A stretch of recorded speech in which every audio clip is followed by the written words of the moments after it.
sensational Terry Taylor and killer Tim Brooks. Now, Tim Brooks is a man with the long hair and beard, and he is managed by the man who just illegally stepped in the ring. That's manager Gary Hart, who needs little introduction to most Houston wrestling fans. They are well aware of Gary Hart, not only as an individual, but his reputation.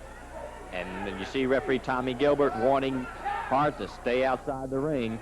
Caught in this side in the head scissors is Taylor, who early in the match had everything going his way. Sensational Terry Taylor, and he is one of the best in professional wrestling today.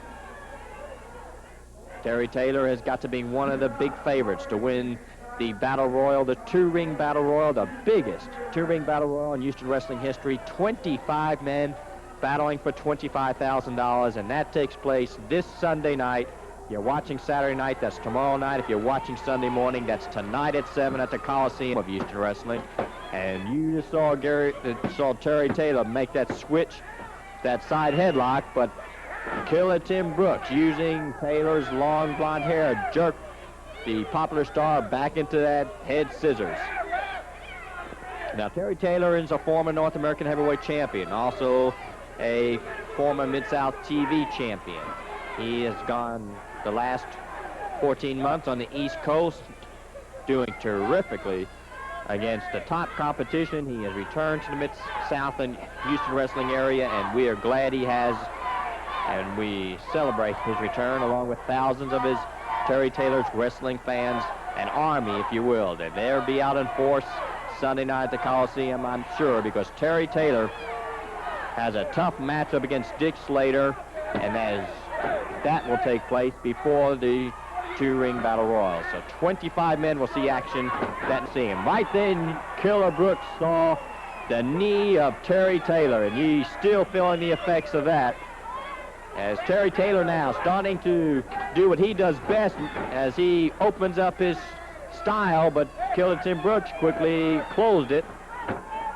And as Tim Brooks lowers the boot to Taylor, Taylor's fans, and they're strong in number, know that Terry Taylor's got what it takes to bounce back. And that's Gary Hart choking him with that towel. And that's the Gary Hart we've known through the years. He hasn't changed a bit. He may not have the hair that he once had, but he hasn't changed in his manners at ringside, if he has any manners whatsoever.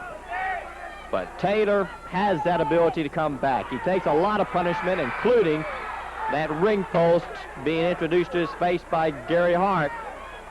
And a good shot of Taylor down on the concrete Coliseum floor. Also want to remind you that there'll be 10 bouts in that huge card, including Terry Taylor up against Dick Slater. Taylor rolls back into the ring, and as he does, Killer Tim Brooks, as tough as they come, goes right back to work on Taylor. And as Brooks now slaps on that step-over arm bar, a hold that was made famous by Johnny Valentine and a few wrestlers before Valentine's time, but Houston wrestling fans will mostly relate that type of hold to the blonde bomber Johnny Valentine, and he knew exactly how to apply it. It's a hold that wears down your opponent, punishes your opponent, and that's the type style that Killer Brooks has. Much like Valentine, he's going to try to wear down Terry Taylor. But like I've mentioned before, a lot of wrestlers have tried that tactic, and they have failed because Taylor is in great and has that tremendous ability to explode right back into action.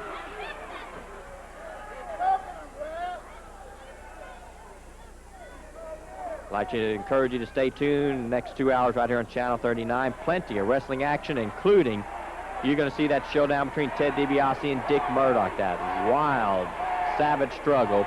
You're also going to see a tremendous tag team battle between the Guerreros and the Fabulous Ones. And when you watch those two matches, you're going to see why promoter Paul Bosch has signed them in return matches that are going to be on that tremendous two-ring Battle Royal night at the Coliseum. And Brooks again took full advantage of Gilbert paying attention to Gary Hart, used the hair of Terry Taylor to bring him back to the mat.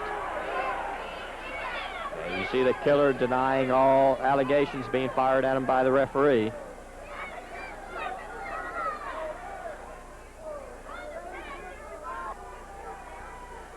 Brooks keeping the pressure on. You notice that he's pulling back on the fingers. As long as he pulls back on all 4 fingers and keeps the pressure on, he's going to be able to keep it a legal hold. If he starts to pull back on just 1 or 2 fingers, the referee has the authority to call for the break.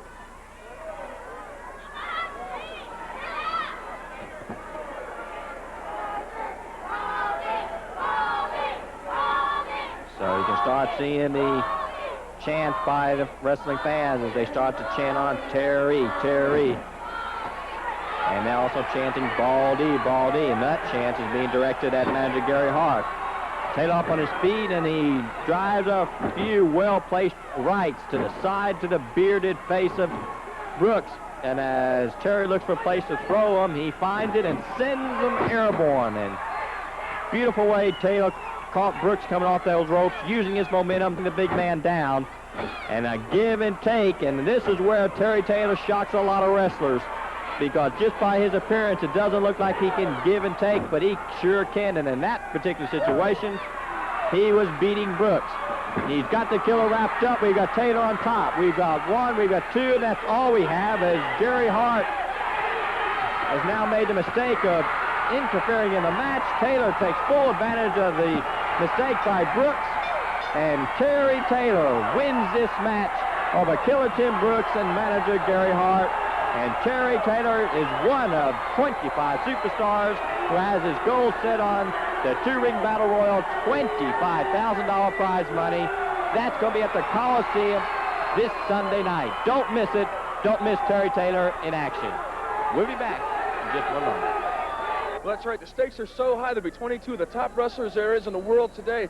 2 rings, triple chance. This night in professional wrestling, it's the biggest event of the year, and it's right here in Houston, and I'm just excited to be a part of it, because $25,000 is a lot of money. I mean, there's a lot of things that I could use that money for. There's going to be a lot of guys doing anything they can to hang on to it and get that money. But I'm just telling everybody right here in Houston, I'm going to give it my best shot, and hopefully I will come out on top. Thank you. Don't miss Terry Taylor in the 2-ring battle royal this Sunday night at the Coliseum. 1986 ring battle royal. $25,000. You want to take a good look at this, huh? Take a good look at this. Take a good look at this. A $25,000 dress gonna look mighty nice on you, baby. I'm gonna tell you something right now. You should take it how it looks right now. Me and Judy own you. 2-ring battle royal. A lot of bodies, a lot of money, and a very dangerous type match. And you know something, Judy? You're gonna look so sweet. She's gonna look so sweet with a $25,000 dress on. All these people out here know that Dick Slater has got the best chance out of all of them to win the Battle Royal. Sunday, January the 5th, the start of 19... Wrestling. I'm Jim Ross along with Joe Watts. We'll be describing the action here at the Tulsa Fairgrounds Pavilion. A tremendous wrestling lineup for you here this evening, Joe. Our television tournament is in full swing, and we have some great pairings here this evening. We have our quarterfinal bouts. We have Steve Dr. Death Williams against Mr. Unpredictable, Dick Slater. We'll also see Jake the Snake Roberts against Mad Dog Buzz Sawyer. We'll see Hacksaw Butch Reed in action against Mike Scott. And we'll have Pork Chops Cash and Mad Dog Boy, the Bruise brothers, going against the Nightmare General Eddie Gilbert in tag team competition. Also, we'll see Humongous in action, Al Perez and Ricky Gibson in tag team competition. And I want to add, ladies and gentlemen, that tag team matchup with the Bruise brothers, the Nightmare and Eddie Gilbert, is for the Mid-South tag team titles. You're going to see it right here on television. Let's don't waste any more time and go to the ring. Here's ring announcer Mike Wilson. Ladies and gentlemen, introducing the Mid-South Television Title Tournament, quarterfinal round number 11. 1 fall or television time remaining. Introducing, first of all, from Tampa, Florida, weighing 237 pounds, Dick Slater. Also in his corner, Dark Journey.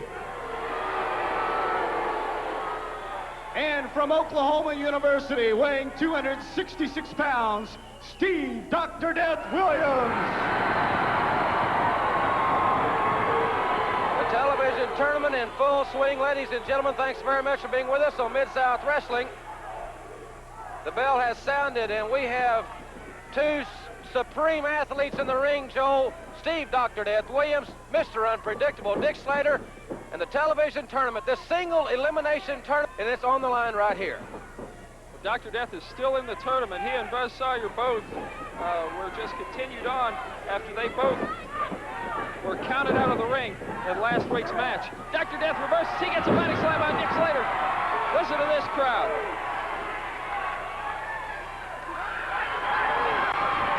Dr. Death flexing a bit. I tell you something, Dr. Death has got to watch his confidence in this match because he is up against a veteran. And Dark Journey has become a point of contention that you have to remember at all times. Listen to these people chanting, "Oh, you, oh, you." The Oklahoma Sooners on their way to the Orange Bowl. This crowd here at the Tulsa Fairgrounds Pavilion in full swing. Dr. Death Steve Williams reversing Mr. Unpredictable Dick Slater. Doc pulls him up and clamps down on that armbar. Carl Fergie, third man in the ring. Dr. Death has had to be put in a position where he has to wrestle many more single matches after Ted DiBiase's injury. DiBiase back in the Mid-South area. It's great to have him back. He and Dr. Death, I imagine, will be gearing up for tag team battles in the near future. They are a fantastic tag team combination. Dr. Death getting out of the way of that elbow. Dick Slater does the same. Both men back up and poised. These are a couple of tough, rugged individuals. Dick Slater, man who can knock it right out of your boots with that right hand. Dr. Death, as tough as they come. He certainly is, and I think, Joel, this match as evenly matched as it is, that we could very easily see one mistake the outcome in this situation, because both these individuals are in phenomenal condition, but Slater obviously has the edge in experience, and we'll see exactly how much that will benefit him as this match continues. Dick Slater can put you away with just about anything. He has the experience, the know-how, and the physical ability to really put a wide range of maneuvers on you. Dr. Death, on the other hand, has that Oklahoma Stampede, and when he sets you up for it, brother, he puts you down. You're going to stay down because that hold is tough. Russian foot sweep. Dr. Death powers out with a 2 count, as Joel said, and Slater back to the offensive. Boy, he's got a lot of weapons in his arsenal, Joel. There's a hangman. Don't know if he had it cinched up tight enough to really hurt Dr. Death with it like he might have. But Dr. Death needs to get some momentum, get some on Slater, because if he hits him, whoa! Dick Slater cracked him with that elbow. He goes for the Boston Crab. He's going for the Boston Crab, and Doc is too powerful. He has the leverage if he could just swing that leg over. Slater's getting the leverage. And Slater's putting all he's got in him, and Dr. Death is tremendous lower body strength. Doc's hammering it. Doc broke him off with those hard rights. Brother, they're short and choppy, not much finesse. But they are effective. Slater's not goofy. Headbutt.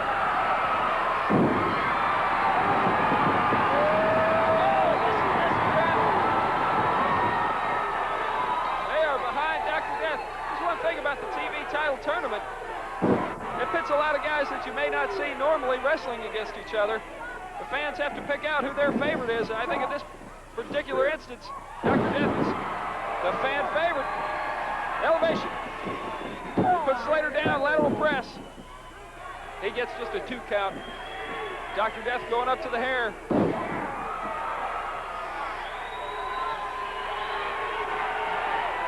Slater's reeling.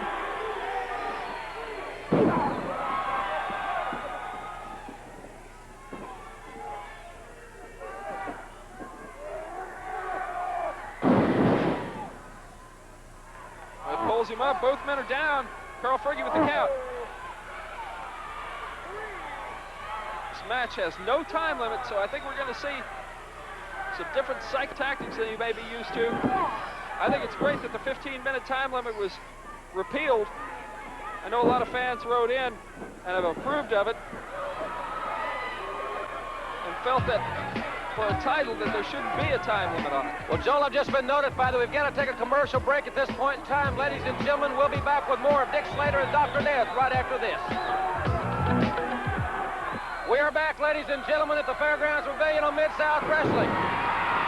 Dr. Death Steve Williams sustained a great deal of punishment from Dick Slater outside the ring, but he has made his way back. And, Joe, we're seeing that great condition of this Oklahoma center pay off as he's really taking it to Mr. Unpredictable. Well, Doc was staggered, but he managed to reverse that pile driver, and now it's toe-to-toe. Dick Slater with the elbow. He goes for the arm whip. He gets it. Sleeper hold. He went for the sleeper hold, but Dr. Death slid underneath it. That might have been a tactical error because he fell all the way to his back, and now Slater has him in a bad position. Really crank that sleeper in if you have a person down and immobilized. If Dr. Death could get to his feet, he has a chance of breaking this hold, but Slater is a master at it. He calls it good night, Irene, and we've seen him put many a man out with it. He is as proficient with the sleeper as he has many other maneuvers. But the sleeper hold, of course, one of the toughest weapons in his repertoire. As you hear this great crowd, will owe you the chant throughout this building. They're pulling for Steve, and yes, Steve is not out of it. That big bull neck is saving him from being put out by that sleeper. He's making it back up to a base. He knows he has to do it. The crowd might have helped him in that instance, Jim. I think so, and Dr. Death rising to the occasion, extricating himself from Goodnight Irene. And Dark Journey there with a little verbiage with Dr. Death, and he's right back to the attack. I'm glad to see that. He cannot be distracted by that lady. Most certainly not, Jim. Hip toss. He sets for the three-point stance. Yes, he connects. Oh, yeah, listen to this crowd.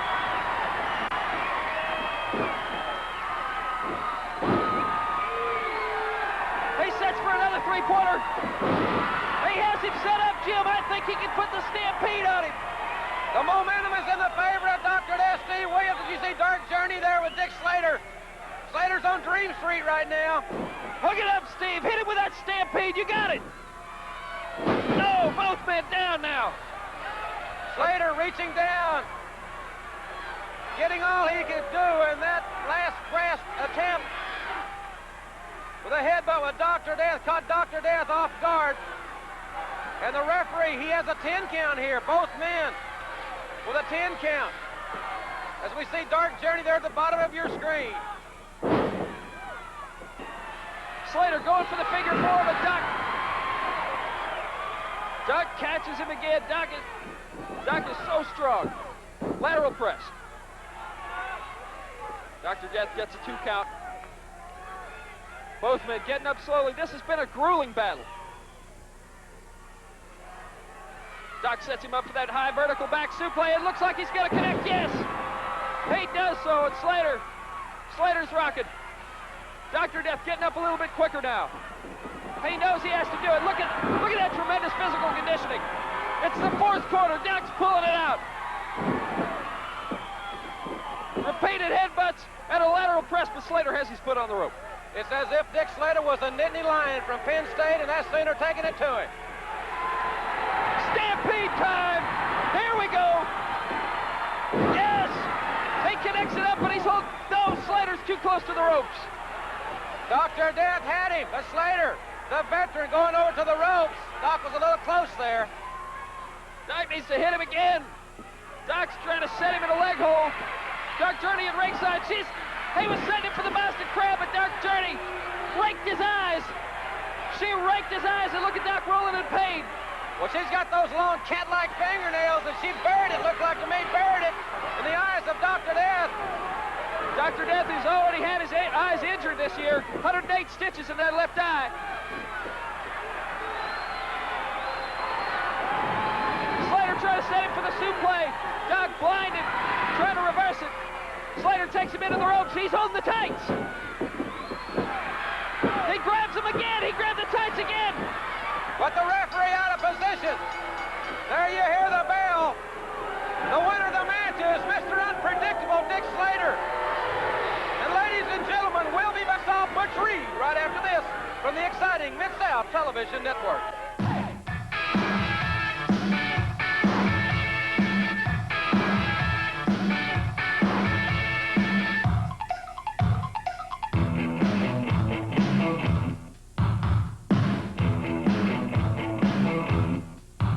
Murdoch. Paul, you know, everyone in the world, not only in Texas, Houston area, everybody in the world knows that you are, without a doubt, one of the greatest wrestling promoters ever in the history of the sport of professional wrestling. And you know, you got a $25,000 two-ring battle royal. That's a very, very dangerous event in professional wrestling. But there's only one thing that I hope and I wish for, and that is the last two in there is me and DiBiase. Well, he was hoping the same thing. So, yeah, but I got a little bit more because I want to embarrass him, and then I want to take that $25,000 and go spend it because I know he's been out of work. I know he's been injured. I know he ain't got no money coming in. And the fine and the suspension didn't hurt me because I've got other things I fall back on. I've got a ranch. I've got quarter horses. I got a welding company. I've got a lot. I don't need this. DiBiase, he was eating beans and I was eating steaks. Well, let's just hope that there'll be steak for all January the 5th here in the Sam Houston Coliseum. Don't miss it. Match, a scheduled 1 fall or 10-minute time limit. Introducing from Alaska, weighing 289 pounds, Mike Scott. And weighing in at 260 pounds from Kansas City, Hacksaw Butch Reed. Well, ladies and gentlemen, we're back Mid-South Wrestling. Jim Ross and Joel Watts with you in the Tulsa Fairgrounds Pavilion.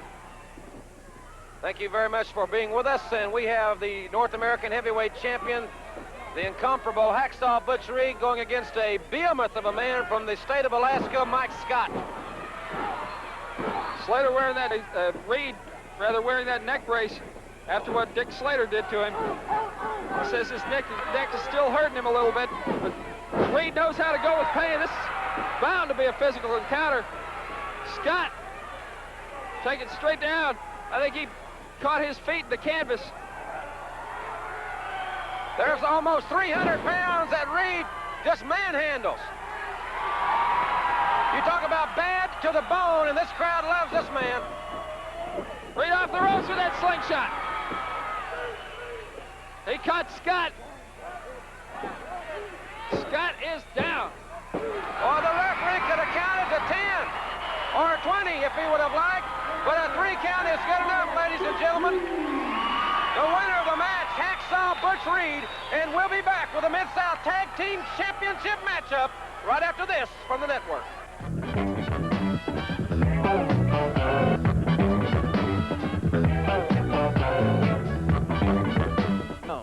All over the country, the people are watching, they're seeing the caliber of competition, and I'm ready to roll my sleeves up and jump right back in the middle of it. And to do that, I have to get in the ring against the top competitors. And yes, that's you, Mr. Unpredictable, Dick Slater.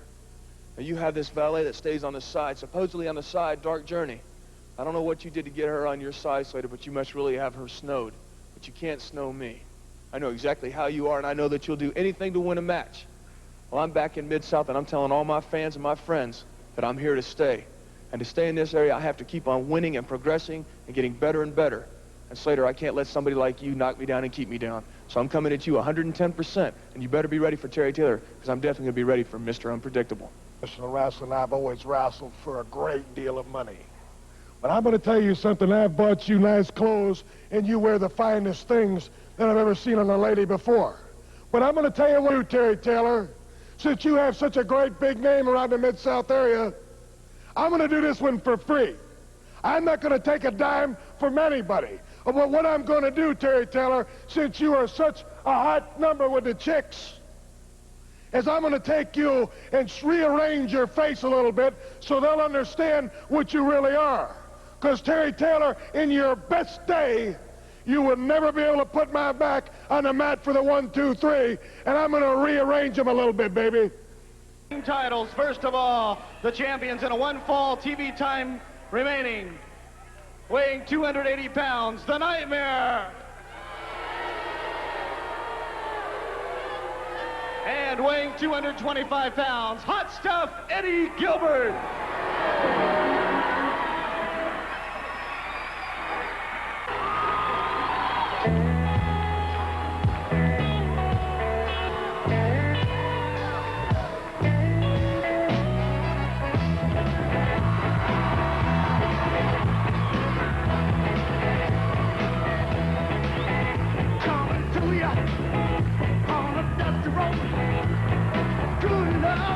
I've got a truckload, and when you get it, you got some.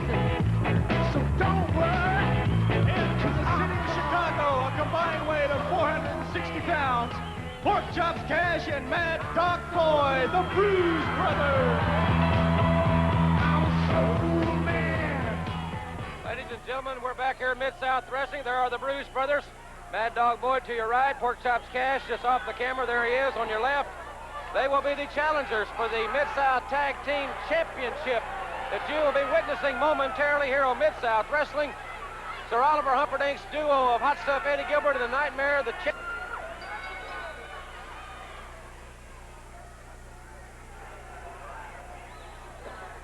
Gilbert and the Nightmare, a tough duo. The Bruise Brothers are bad to the bone. This is going to be a great main event. Well, Hot Stuff Eddie Gilbert, after what we saw last week, I was right in the ring with him. He got framed. I think we can say that Eddie Gilbert last week was framed in more ways than one. Gilbert going to the ropes. He certainly doesn't want anyone to mess up his beautiful face, Joel. But Pork Chops and Mad Dog maybe do a little cosmetic surgery on Hot Stuff's facial features before this one's all over with. They know how to duke it. When Mad Dog Boyd hits you with that splash, brother, it's all over. Gilbert takes Chops into the corner, hits him with some rights, high elevation. Catch, body slam. Another one. Gilbert went to the wrong corner that time. Mad Dog Boyd caught him. Listen to this crowd. Well, it's about 300 pounds of so-called steel and sex appeal. I've heard him describe himself that way. We'll buy that for the time being. As Hot Stuff Eddie Gilbert coming back into the squared circle and tagging the Nightmare. Now, the pace will change here. Strategies will change, obviously.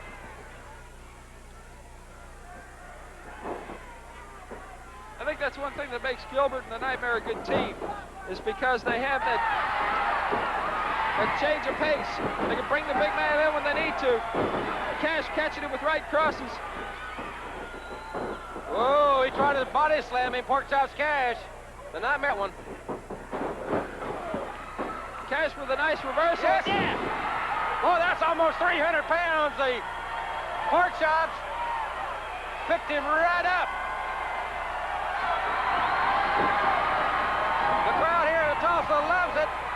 Sir Oliver Humperdinck at ringside is not extremely happy at this point in time. And the Nightmare tagging back in Hot Stuff Eddie Gilbert. And we have yet to see an official appearance, Joel, by the Mad Dog, the large 300-pounder, as we see his... Well, there he comes.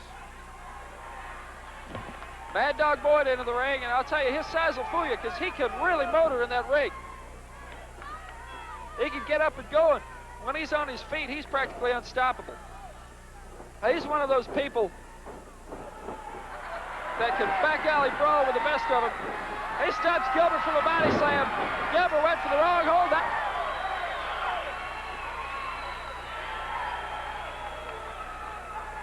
Well, Hot Stuff Eddie Gilbert is not having a very fruitful evening at this point in time. Nothing has worked. And the look on his face is not a look of arrogance, but one of frustration. Well, the Bruise Brothers are a tough team to scout. Well, not only will they hurt your body, they'll hurt your feelings, as Eddie Gilbert has found out thus far. Cash with a couple of hard rights. Gilbert. That was blatant break of the eyes. Well, it's Gilbert with left jabs. He's staggering Cash. Cash still on his feet, though. Cash needs to connect back. I'm sure those cobwebs are starting to...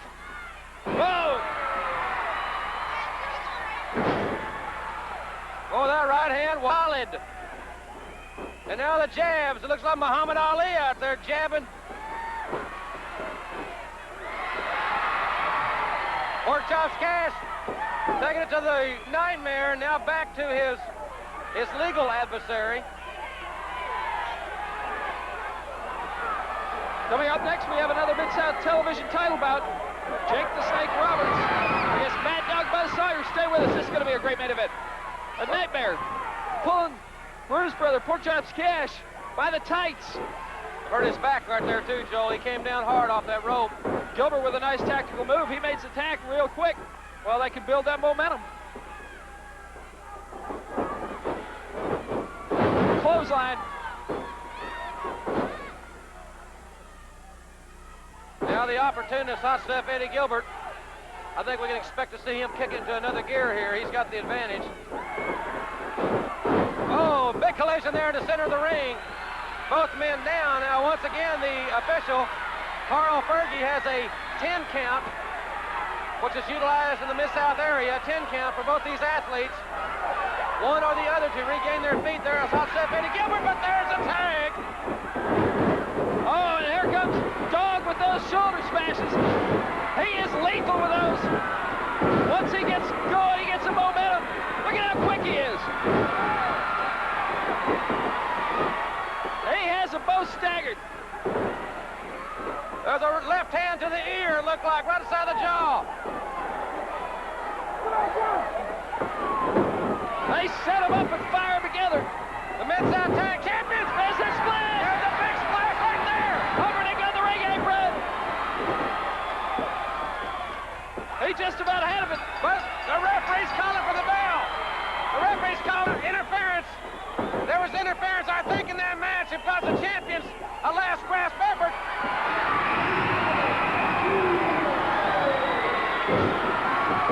Dog once again. Well, the Mid-South champions have been disqualified and will be back with Jake the Snake versus the Mad Dog right after this. Got what I got the hard way, and I'll make better each and every day. So hard, don't you fret, 'cause you ain't seen. Sunday night, Sam Houston Coliseum, $25,000. A great way to come back to Houston. Well, Peter, I found out over the past several weeks that money's not everything, and I found out I had a lot of friends I didn't know I had before. But even though money's not everything, it sure helps, and I haven't been making any money in recent weeks. Doc is still my partner. $25,000 is still a lot of money split in half, and we're going to go out, even though it's a very dangerous match, and I've heard that lately, we're going to go out and do our dead level best to take that money home. $25,000. Sam Houston Coliseum, get ready. Ted DiBiase and Dr. Death is back. Two giant favorites. Don't miss it. And introducing from Atlanta, Georgia, weighing 251 pounds, Jake the Snake Roberts. Well, ladies and gentlemen, here we are back at Mid-South Wrestling, the television tournament in full swing here as we have Jake the Snake Roberts going against Mad Dog Buzz Sawyer. Jake the Snake thus far has defeated Hot Stuff Eddie Gilbert and Ricky Gibson. Mad Dog Buzz Sawyer has defeated Nick Patrick. And against Dr. Steve Williams, both men were counted out of the ring, so Sawyer's name was put back into the hat. And here's the drawing. Mad Dog Buzz Sawyer and Jake the Snake Roberts in round number 12 of our television. Remember, one fall or television time remaining. Sawyer hammers the ring post, the turnbuckle rather. He went for a right. Jake the Snake got out of the way. Jake the Snake is a crowd favorite, but I think he can match tactic for tactic with Sawyer if he needs to. Sawyer in there hanging on to the ropes. Referee trying to break that. Oh, Sawyer went out. Listen to this crowd. Buzz Sawyer. Well, this is the kind of action you get in the Mid-South area. The greatest wrestling fans in the world. We've got them right here. Sawyer pulling that hair. Sawyer goes up and over. Jake the Snake with the hip toss. And I'll tell you one thing. We all know crowd once. A lot of them are wearing it on their shirts. We got people at ringside with DDT t-shirts. We've seen signs with DDT. That's what they'd like to see on Mad Dog Buzz Sawyer. Just a minute ago, Buzz Sawyer really hit that ring post hard. There you see a great shot of the crowd. If we can, I'd like to look at that once again in slow motion where Buzz Sawyer ran into that turnbuckle hard against that ring post. DDT!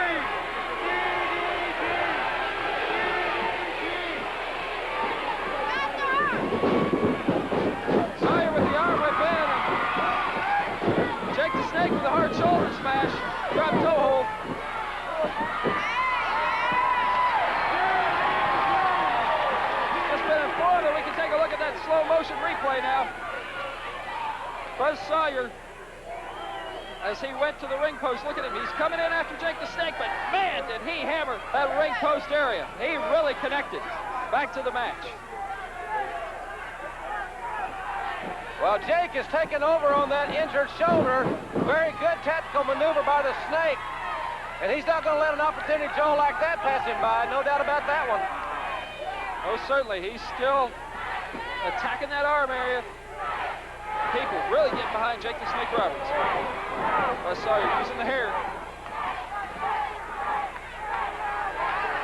See the face of Sawyer. He's in a lot of pain.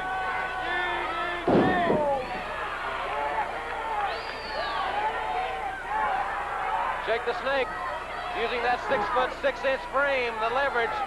Great shot of those two men looking eye to eye. And once again, Sawyer using the hair. Sawyer throws that clubbing forearm into the chest of Jake Roberts, and he is burying it. The Mad Dog goes to the elbow, and Jake the Snake out of the way, back to the armbar. Sound strategy being exercised, much to the delight of this tremendous crowd in the Tulsa Fairgrounds Pavilion, and we certainly hope you're enjoying it. There's a great shot of some fantastic fans. We've got them all over the Mid-South area.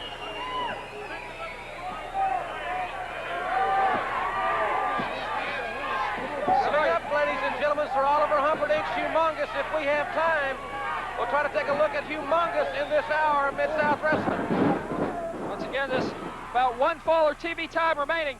Jake the Snake coming off hard off the ropes, and again, Sawyer using the hair to take Jake the Snake outside the ring.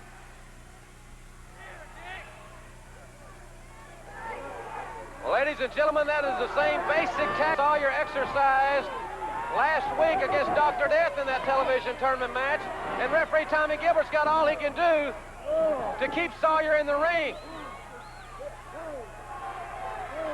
Jake the Snake Roberts now is in deep trouble because the Mad Dog is relentless. He will stay on the attack, stay on the offensive as long as he physically can. Referee Tommy Gilbert closing the break of the hold there. Sawyer up and over that top rope.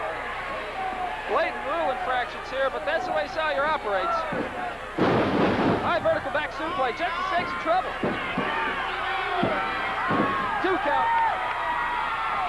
Jake the Snake had to really reach down and come up with enough strength to kick out of that pending predicament that Sawyer had him in. Remember now, 1 fall or television time remaining. This is a quarterfinal confrontation in the mid-division tournament match. Sawyer looks to be doing something there. The fans can sense it. Jake the Snake looked to be writhing in pain.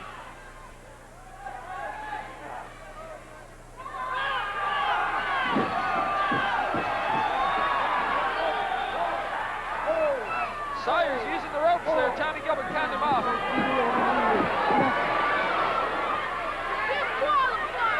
Buzz Sawyer back it. Oh, he went to the right. Jake the Snake got him. He caught him. An atomic drop. Come on, Jake. Jake, the thing about him, though, he just needs a little bit of momentum. Sometimes he doesn't need any at all to hook that thing up and connect with it. And I'll tell you, I don't care how tough Sawyer is. If he hits a DDT, he's going to stay down. That's my opinion, Joel. I've never seen anybody get up yet from the DDT. The DDT, one of the most punishing holds in all of wrestling. We have time later on in the hour. We'll have a segment about some of the punishing holds in pro wrestling. Just listen to the crowd really get behind. So you have people holding up signs, DDT. The fans really love that hold, but a lot of wrestling experts are criticizing it, saying that it might, that maybe it should be banned, that maybe it is just a little bit too dangerous.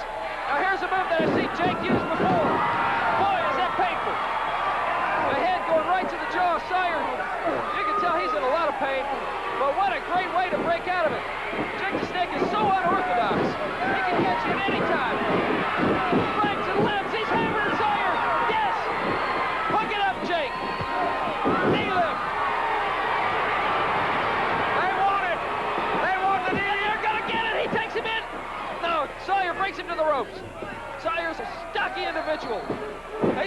move. Toe-to-toe now. What a battle. Again, he sets for it. Sawyer dumps him over that top rope. The referee calls for the bell. That's an automatic disqualification. What's going to happen there? That's going to eliminate Jake the Snake. That's going to eliminate Buzz Sawyer. The winner of the match, Jake the Snake Roberts, and he moves on in the television tournament. And we'll be back with Humongous against Perry Jackson right after this.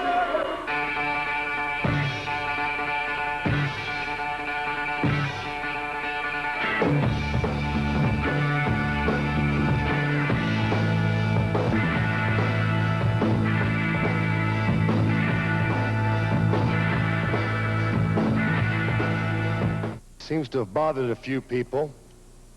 And maybe you're starting to bother me, because you see, anytime I go into a ring and I look across it and the man I'm looking at is a man that's standing in me and my money. So, you're an instant enemy. Have not offended me, but yet you're an enemy. Why? Because you're standing in my way. A lot of people have tried to stand in my way. There's a long list of fools, though. Sawyer, you don't want to play with my game, my man, because I'm a little bit different. And everybody else knows that. But evidently you don't. It's time for the teacher to go to work now, isn't it? Smooth talker, you know, the guy that sits back and takes everything so easy. Just sits back and tries to get you raffled, tries to get the DDT on you. He looks around at all the thousands of the people, and they're going, DDT, DDT. Well, you know what I think about the DDT? First, tough guy, you gotta get it on me. Second, you got to drop me down. And third, you gotta beat up the lay on top of me. 1, 2, 3. I'm tired of having stepping stones, Jake Roberts, Jake Snake. I'm tired of walking over people. You're in my way, and I'm gonna keep stepping and stepping. And finally, you're gonna crumble. Our first standby bout for Mid-South Sports, a one-fall or television time remaining. Introducing from Texarkana, Arkansas, weighing 250 pounds, Perry Jackson.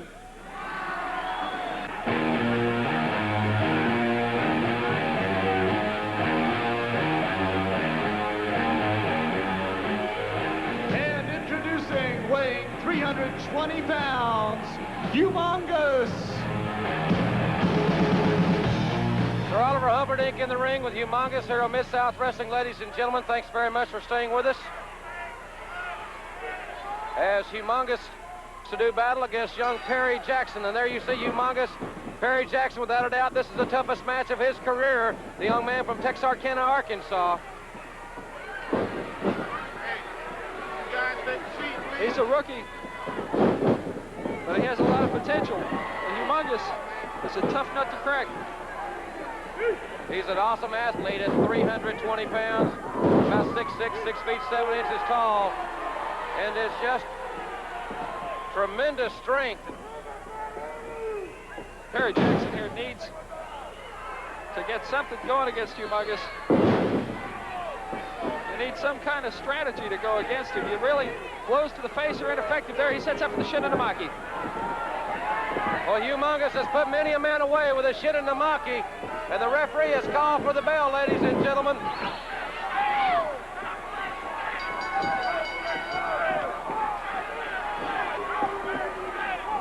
Earl Fergie is exhorting Sir Oliver Humperdinck to come and remove Humongous and Perry Jackson. What she does, there's the winner, and we'll be back with tag team action on Mid-South Wrestling right after this from the network.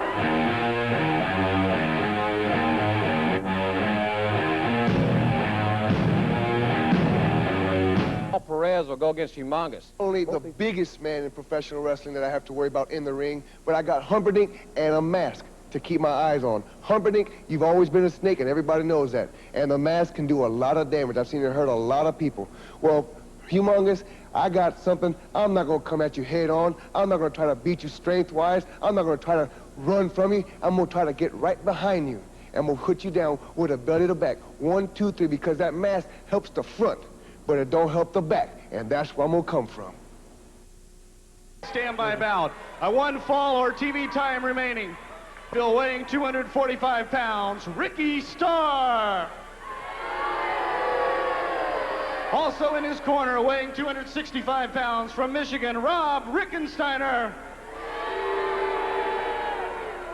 And their opponents, first of all, from Tampa, Florida, weighing 237 pounds, Al Perez. And from Pensacola, weighing 224 pounds, Ricky Gibson. Well, ladies and gentlemen, our second standby match here on Mid-South Wrestling. It'll be a tag team encounter. It's Al Perez and Ricky Gibson. There's the bell. Go against Ricky Starr and Rob Ricksteiner. And it is Ricksteiner and Perez, two men with tremendous amateur backgrounds, great futures in this profession, locking it up here on Mid-South Wrestling. Ricksteiner clinging tenaciously to that headlock, fires him off. Oh, Ricksteiner with a hard shoulder smash, but Perez, using that speed and agility, he catches Ricksteiner. A hip toss. Last week we saw Al Perez against Nature Boy Ric Flair. Perez put up quite a fight, but after sustaining a really hard fall, Nature Boy Ric Flair caught him in that figure four. Ricky Gibson in now against Rob Ricksteiner.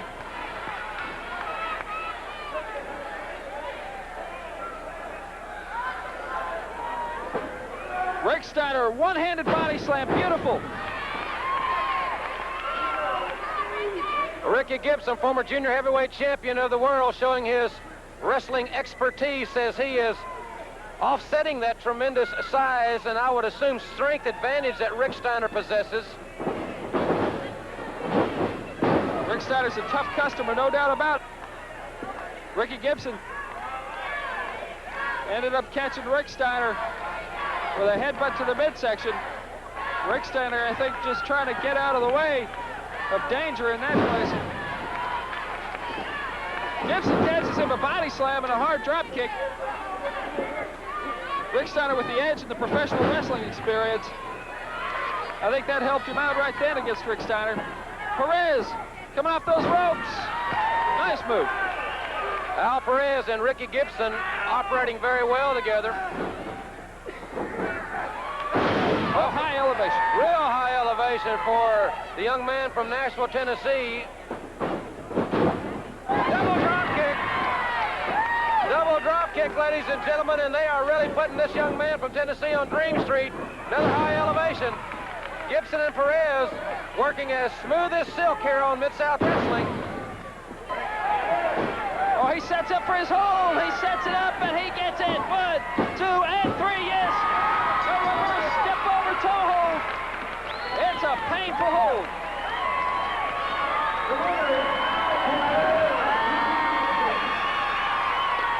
Let's look at that reverse step over toe hold that Ricky Gibson used to put away Ricky Starr, Joel. Great maneuver by this athlete. Brother, it is painful. Once he gets that thing locked in, there's just about no way to pull your shoulders out. See Tommy Gilbert calling for the bell, and Al Perez has to help his partner break this hold.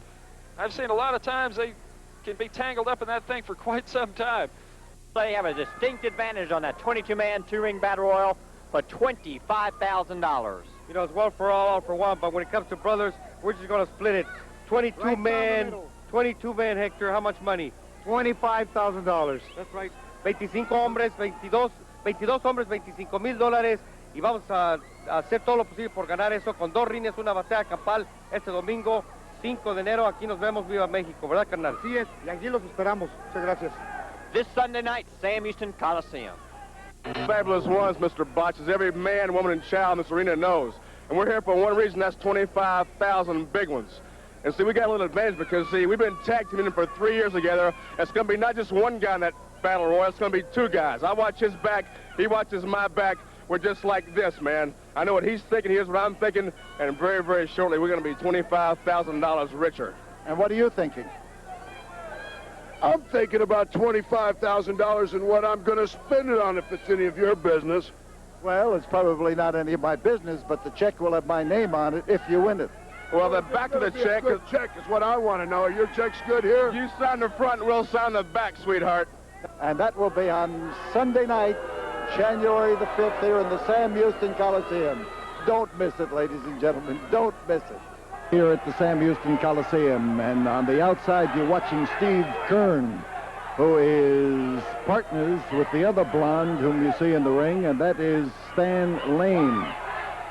The man whom they have caught in that reverse headlock is Hector Guerrero, and his brother Chavo Guerrero is on the outside. So this is a tag team battle between the Fabulous Ones, or the Fabs, if you will, and the Guerrero brothers. And you see Chavo getting around there, trying to get into a position to protect his brother, who has just hit into that. Yes, he was feeling it. It's hard. It's unyielding. It's a tough thing to run your head into, and he just did. And as Hector rises up rather painfully to his feet, you can see that Lane, who is avoiding the issue, managed to get away, but they swap places. It's a tough team, the Fabulous Ones. They are colorful to the extreme. They are tough to the very core. And on this Sunday night, and if you're watching on Saturday night, it's tomorrow night, and if you're watching on Sunday, it's tonight. Remember, they are going to be 4 of the contestants who will be in the 25-man battle royal. Multiply those 4 by 6, and you'll have all the wrestlers, and just add Lord Humperdinck, and he'll be able to supply the 25th man. That doesn't promise to become a tradition like the 11th man, but it's a tradition for a 2-ring battle royal here in the city of Houston, and we're proud of it, and it is always a super action-packed night when there is the annual 2-ring battle royal. And tonight is the time, and it ought to be sensational. So we look now as the Fabulous Ones, with Kern in the ring and Lane on the outside, move in on Hector, who has caught an inordinate amount of punishment in this, and he is now in danger of being lifted up in the air, and up he goes, and they fall backwards. Is hard to minimize, hard to protect, and shattering when it happens to you. And he's confident that he's got the pin, but he didn't get it because that foot belonged to Hector's brother Chavo. Now these 4 men will have a return match tonight at the Sam Houston Coliseum starting at 7 o'clock. They will have their return match only. In this one, it will be Texas Tornado style. That means that all 4 men will be in the ring at the same time. And that means a tremendous amount of action that takes place from the swift interchange that can come between the pairs. But there is a sleep hold. And as Kern puts the pressure on, Hector is fighting to get rid of it, and Hector got caught in that syndrome of getting near to his brother and then being jerked away by legal and illegal means. And he is in a tough spot. But the battle at the Coliseum tonight, Sunday night, starting at 7 o'clock, that battle, the Texas Tornado battle, will be only one of 10. Yes, 9 great matches, and winding up with the 2-ring, 25-man, $5,000 prize money battle royal. And this sleep hold is in danger of working as far as Guerrero is concerned, and you can bet that Kern is thinking happily that it has worked, but right there is, that could be the answer if the referee decides that it will be the signal, but it isn't the signal. The referee did not. He didn't feel that arm was absolutely and positively limp and without control, and therefore he did not call a victory. But as Kern gets in and applies the reverse chin lift, keeps that body sort of immobile as he gets his weight on it. But right now, Hector has come down and he is chomping on the finger of Steve Kern, and he was about to take a piece of it. Into the ring comes Stan Lane, and Lane is taking over where his partner left off, and he's trying the same thing, a reverse chin lock. after that clothesline. Now, this hold is called the Cobra hold. It sometimes has the effect of putting a man to sleep. And when it doesn't, it has the effect of weakening him to the point that you can wear him down because he's not getting sufficient blood to the brain and sufficient oxygen to keep it working. Beautiful move by Hector Guerrero. That quick move into shaking his body and making it difficult to be held aloft brought him down to the canvas, but he was in worse shape to begin with, so he has not recovered from the shattering contact with the canvas. In comes Steve Kern. Kern takes over, but now he's got to get hold of Hector Guerrero, and Guerrero decides he's going to give that last gasp of strength, and there's the touch, and listen to those fans as they break loose, and he comes in with those reverse kicks, those mule kicks, and the drop kicks, and Hector is using his feet well and using his head, too, I'll tell you. And he will when all four of them are in the ring legally in the great card at the Coliseum Sunday night, this Sunday night, starting at 7. And there is a race across that ring. We've got Lane down. We've got Kern outside the ring.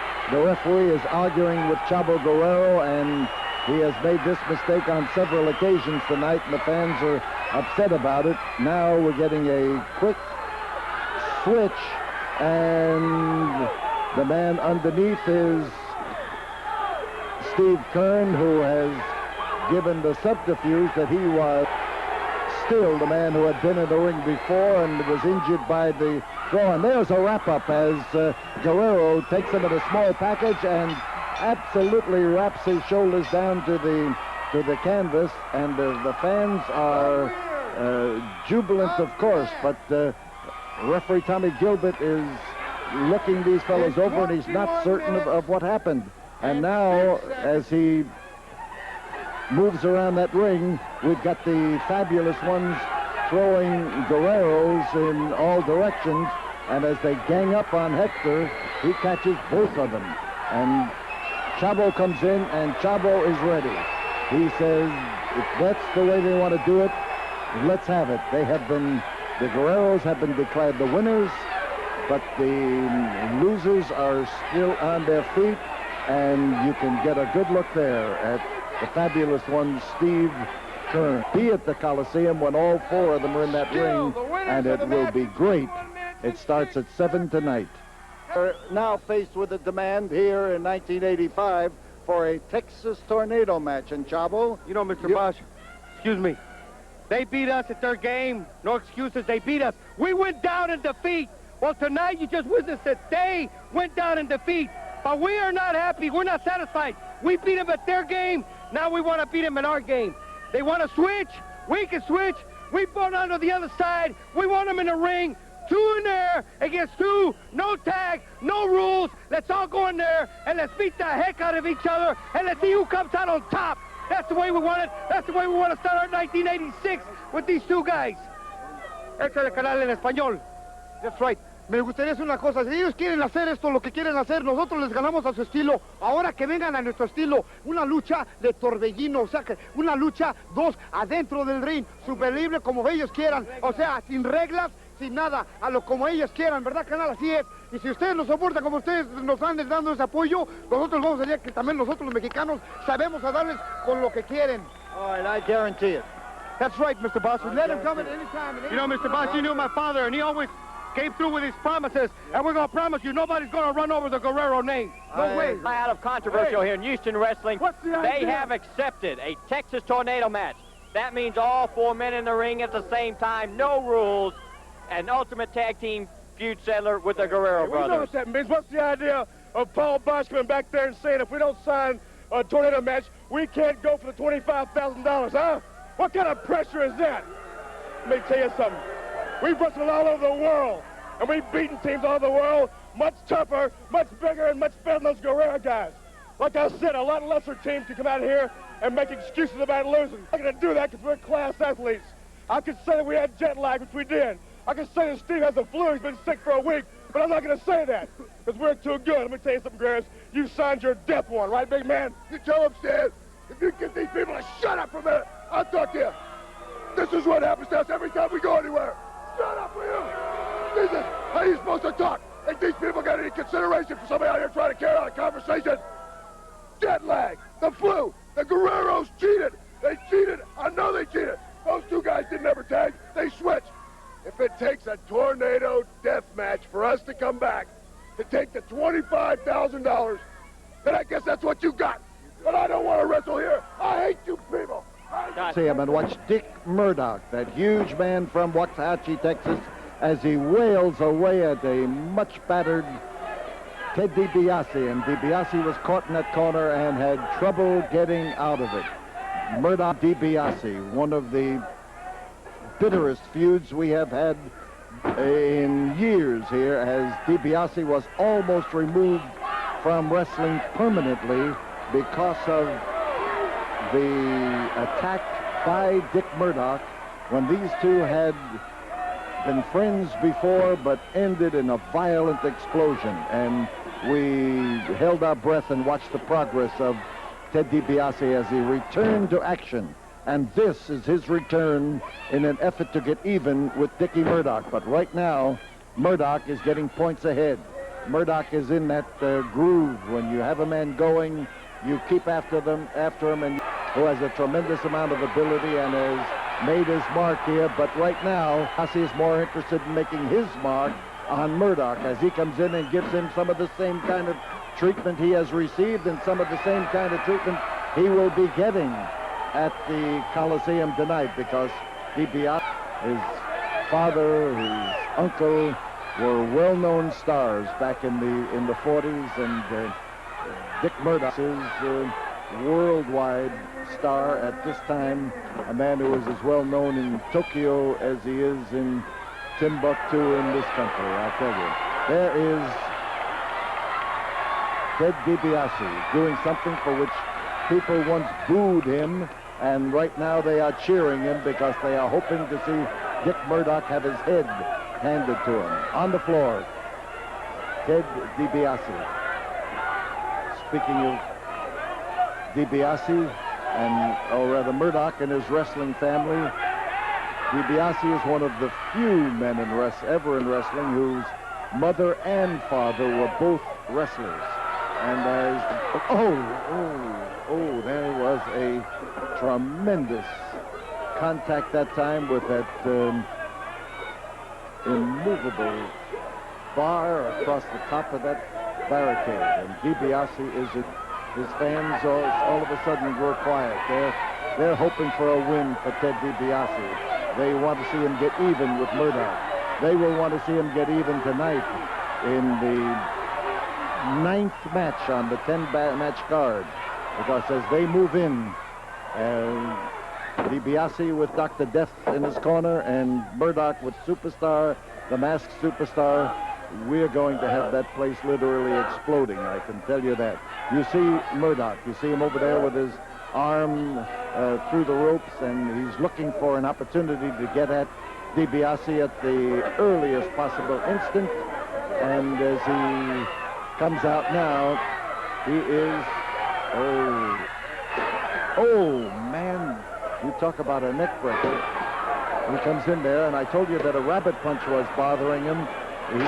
He has even more trouble now with that triple wallop assault by Dick Murdoch. And as Dick rolls him over, he is trying to finish him positively, and this could do it.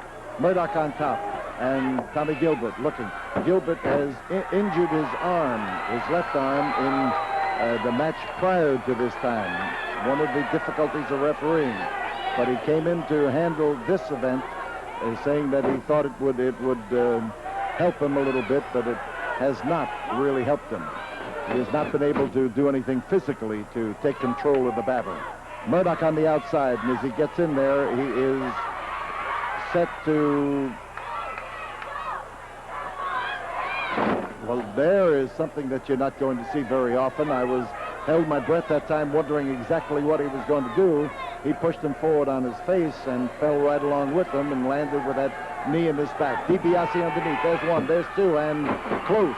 Close goes the referee now, being knocked across by Murdoch. And watch DiBiase. He is going to depend on that gloved hand of his to decide this battle, and Murdoch is just as convinced that he's going to bitter road to scoring a win over Murdoch has finally been reached. At least that is what he thought at this particular moment. But stay right along with us. And here comes the masked superstar, and as he comes into the picture, comes into the ring, and Murdoch has recovered to some extent, and DiBiase is taking the full brunt of the attack of two people who weigh close to 280 pounds apiece. The timekeeper's bell means nothing. The referee has an injured arm, and the fans here are angered over what is happening to DiBiase, who has scored a win and suffers a pile driver, and that was a tough, rugged, and dangerous wallop. At the Coliseum tonight, those two men, this masked superstar and Dick Murdoch, will be paired. DiBiase will have his friend Dr. Death, the Oklahoma Wildcat, and they will be tangling. That is the 9th match of a 10-match card, and that pact short-lived when this is settled at the Coliseum tonight. The 2-ring battle royal will follow that tag match, but there'll be 8 other matches preceding these two. We'll see you for certain at the Coliseum tonight, because that's where the action is. It's always the place for wrestling action. And you see the doctor leaning over Ted DiBiase. We'll see you at the Coliseum. Mass superstar, Doc. He's internationally known around the world. He says he's in Mid-South for a reason. He's on a mission, but he's not going to tell anybody. Well, I know you're a mass superstar, and I know what your mission is. You're a bounty hunter. You're a man that goes to the highest bidder. You try to end people's career, break their legs, break their necks, and send them their own way. And nobody knows what that's about better than Ted DiBiase, because yes, I've been there. But I've learned a valuable lesson, Dick Murdoch, because of you. Because laying flat on my back, not knowing whether I'd ever wrestle again, because you tried to take my livelihood away from me. I found out that money's not everything, and you can't buy friends. Well, I'll tell you something, Murdoch. What goes around comes around. And brother, yours is coming around. And superstar, this is what you got to handle right here. One of the greatest athletes today in the world, not only in professional wrestling, a mass superstar. And I called him long distance, asked him to come in here to help me settle one thing: the DiBiase and Dr. Death Steve Williams feud. And I'll guarantee you what, this man right here, Steve Williams, has got more credentials than you've ever thought about having. You know, I don't have to worry about Dick Murdoch. All he wants me to do is keep you out of there, Dr. Death. You picked up a nickname by bumping heads in football. Well, you and I are going to bump heads in the ring. And this man's going to take care of you, DiBiase. No more crying, no more phone calls. When he gets you all by yourself, because, Dr. Death, you're going to be having your hands full with me. You're not going to be involved in the match. It's just going to be Ted and Murdoch.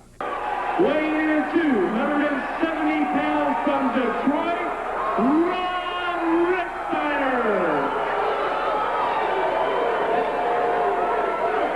His opponent, weighing in at 255 pounds from Atlanta, Georgia, the master of the DDT, Jake the Snake Roberts.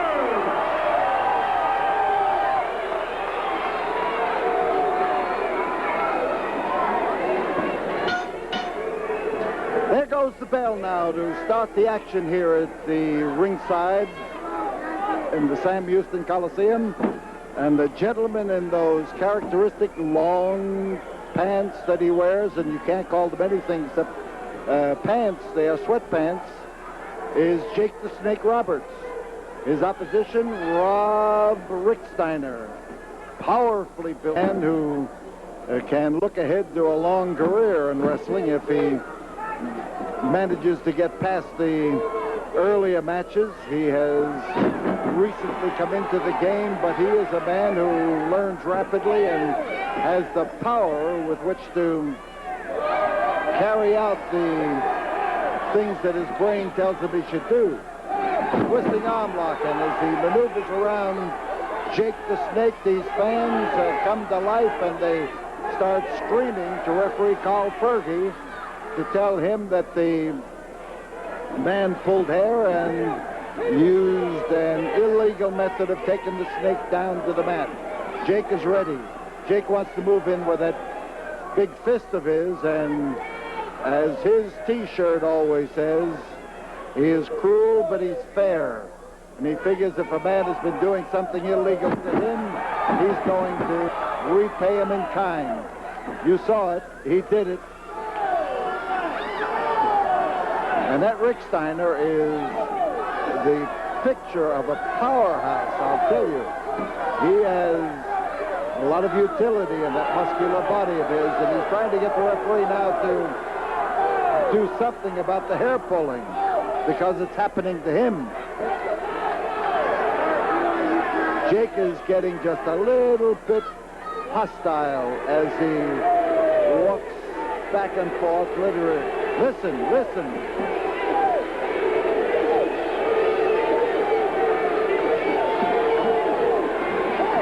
DDT, and I want to tell you that has become a popular battle cry.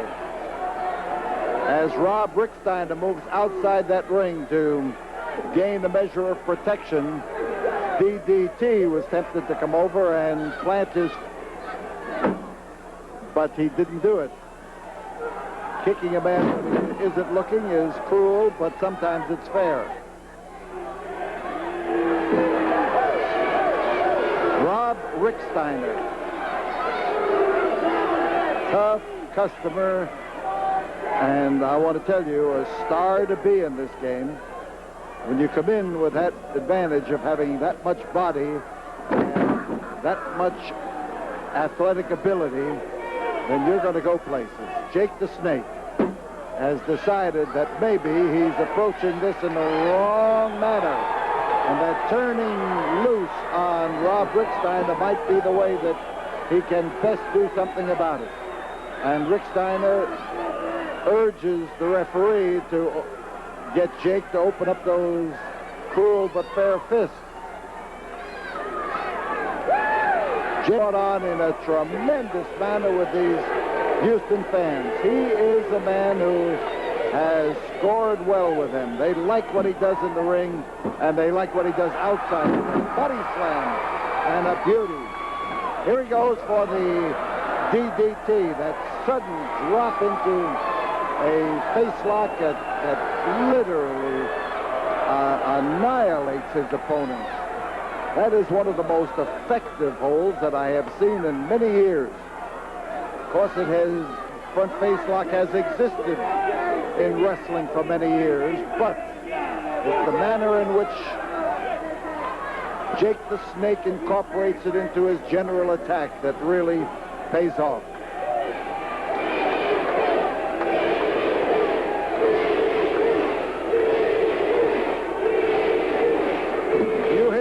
You hear it.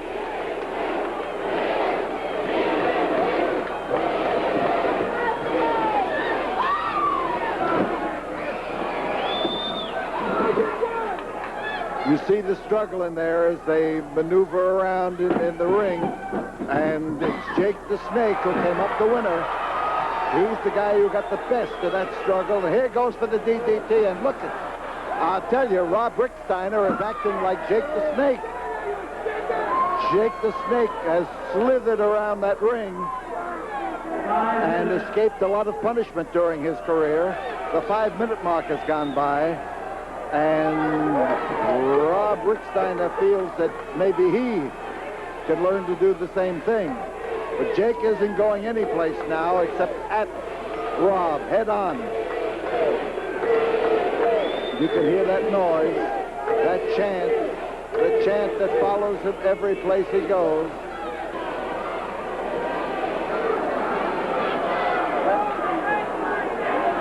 Jake now using this soft approach. This test of strength goes to Ricksteiner. Ricksteiner is able to get the pressure on those hands. He's able to bend the back.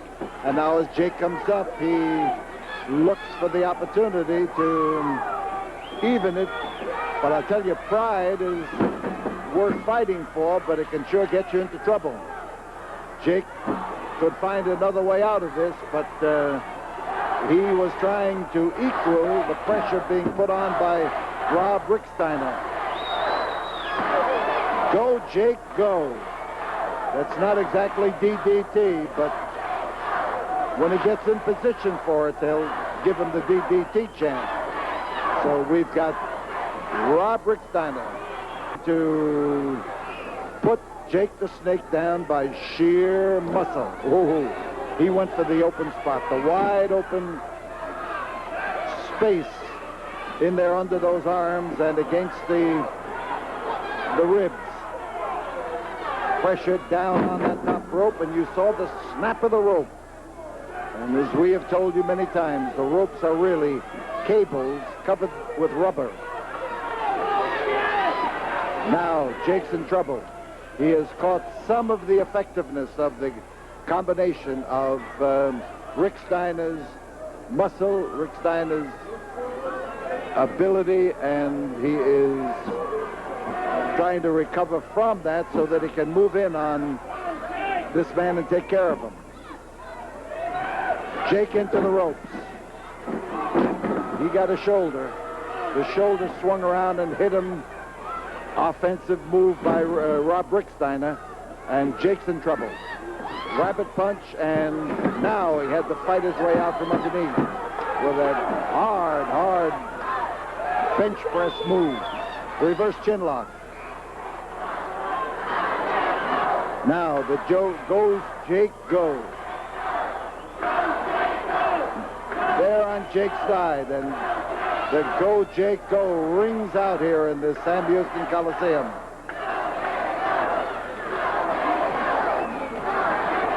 And as Jake moves up to one knee and 1 foot, he's halfway up there, but there it is. And Rob Ricksteiner isn't sure, he's not certain that he can do it with strength, so he gets around for the illegal leverage, and sure did it that time. So Jake's caught. Snake is in a noose right now, and in a trap too. And as he starts to maneuver, Rob Ricksteiner is able to shift that referee around almost at will as he goes from one side to the other. Is it a chokehold? Well, if that chin remains in the crook of the arm, it's not a chokehold. But if he lets that slip down and uses the forearm against the throat, it sure becomes a chokehold. And it only takes an inch or two of movement to do it.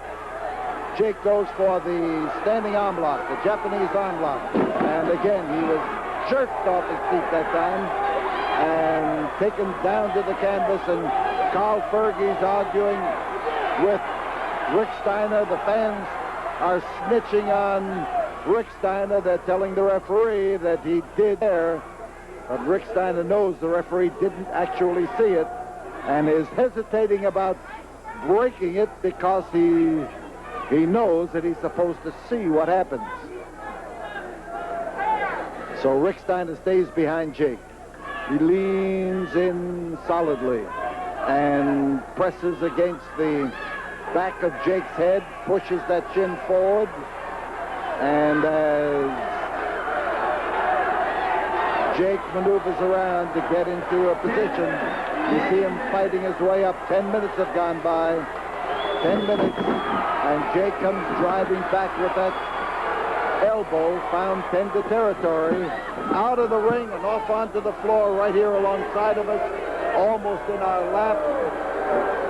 Jake the Snake. There's Ricksteiner outside the ropes and doing the clubbing and smash. He smashed Jake the Snake into the ring post, and watch out, here's Jake the Snake. No! He crashed him down into the mat. Tremendous move. And this crowd just jumped up to its feet. Those people just let loose a roar. Look around at this crowd if you can. The people standing up there screaming, and the moment that head hit that canvas, they let out a roar, a much-deserved roar. Jake the Snake is a winner, and Jake the Snake used the DDT. You couldn't find happier fans any place than those here in the Sam Houston Coliseum.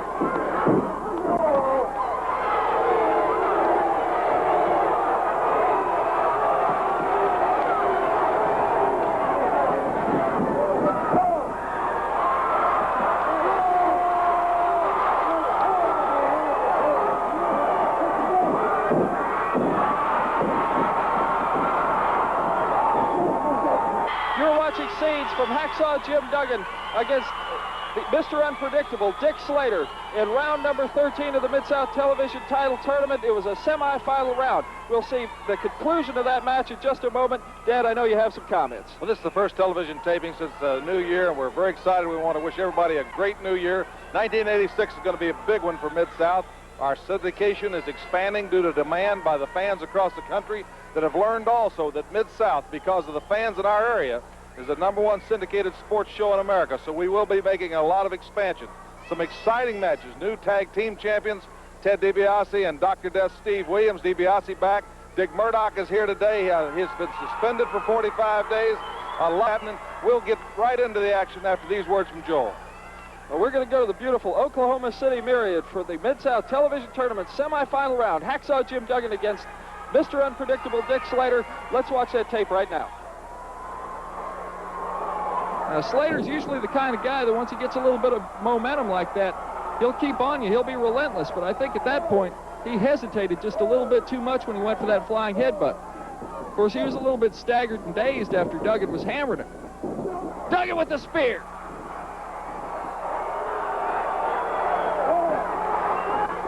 Duggan with the spear, but I don't know if he had it set up quite like he wanted it to. Both men are down. Duggan appears to have hit his head. You can see his eyes kind of batting there.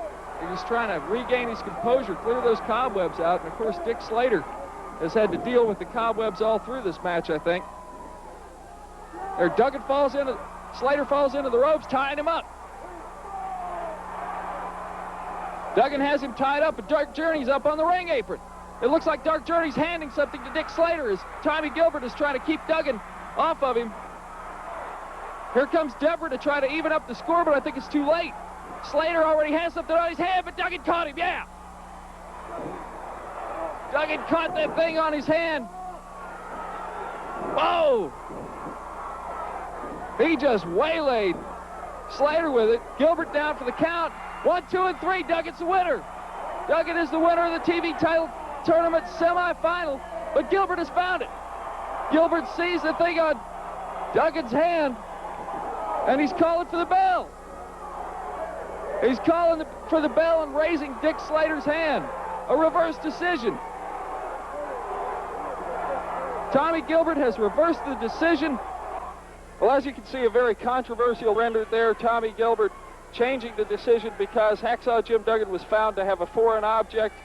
Many of the fans are unhappy with that decision, but be that as it may, Dick Slater advances in the TV title tournament to the finals. That's right, and those finals will be here next week against Jake the Snake Roberts. That's going to be a tremendous confrontation because Jake the Snake is the master of the DDT. He's also a tremendous tactician. Right now, let's go to the ring. Jim Ross is standing by to interview the new Mid-South Tag Team Champions. Ladies and gentlemen, here with me in the ring, I'd like to introduce the new Mid-South Tag Team Champions, Dr. Death Steve Williams and Ted DiBiase. And I must say, on this auspicious occasion, it is certainly tremendous to see Ted DiBiase back in the squared circle. Thank you very much, Jim. You know, through a lot of changes here lately. You know, when I got hurt, this injury was like running into a brick wall, and somebody hit me over the head and opening my eyes, because I realized at that point in time that all the money that I'd acquired and all of the prestige and glory that I had so viciously sought for so long, it meant absolutely nothing if I didn't have my health. And Dr. Death has been a good friend, and friends are what I needed. And I also found out that in spite of a lot of things I've done in the past, a lot of people in Mid-South still wanted to see me come back and wrestle again.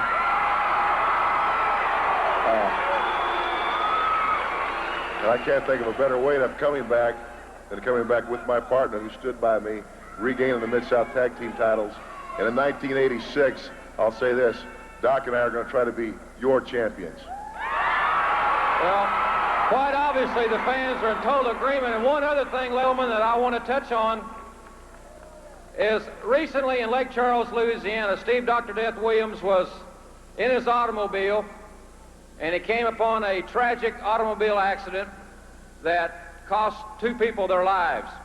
There was also another person in the automobile that, and according to the state police reports and the newspaper articles that we have on this situation, Dr. Death Steve Williams tore the door off the hinges and pulled a man from the back seat of the car, saving his life. It's made big news in the state of Louisiana.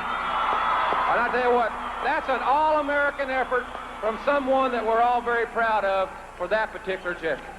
Well, Jim Ross, I'd like to say something that, like Ted said, that, you know, we've gone through a few changes here in the past few months.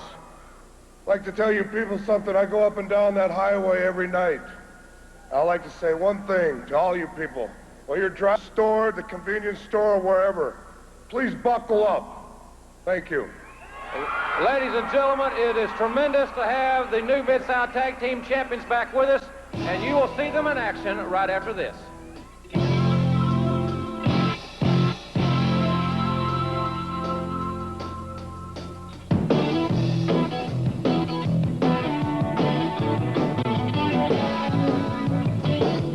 Fall time limit, 1 fall, 10-minute time limit. Introducing first in the red corner, J.R. Hogg and Sean O'Reilly. And in the blue corner, Steve Dr. Death Williams. And Ted DiBiase.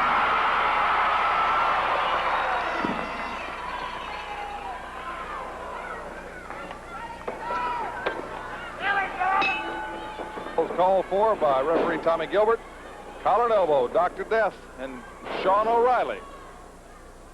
Steve Dr. Death Williams and Ted DiBiase, former Mid-South Tag Champions, have once again captured the pinnacle of tag team success here in Mid-South. They won it the 26th of December, the second day that DiBiase was high in competition, their first time together as a team in Biloxi, Mississippi, in a rather unusual turn of events.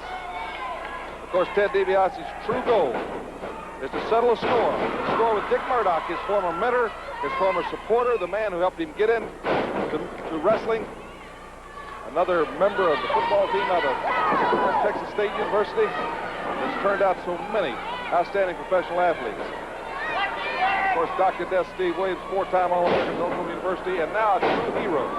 You know, many people that have been memorialized, Joel, as heroes in recent international events have more or less didn't have the choice whether they were going to do anything or not. They were there, and they've been put up as heroes. And Dr. Death is one of the true unsung heroes. I mean, when he ripped that car door off, gasoline was shooting 50 feet in the air, ammunition from the guns and the hunting paraphernalia in the vehicle was going every which way, and he ripped that door off.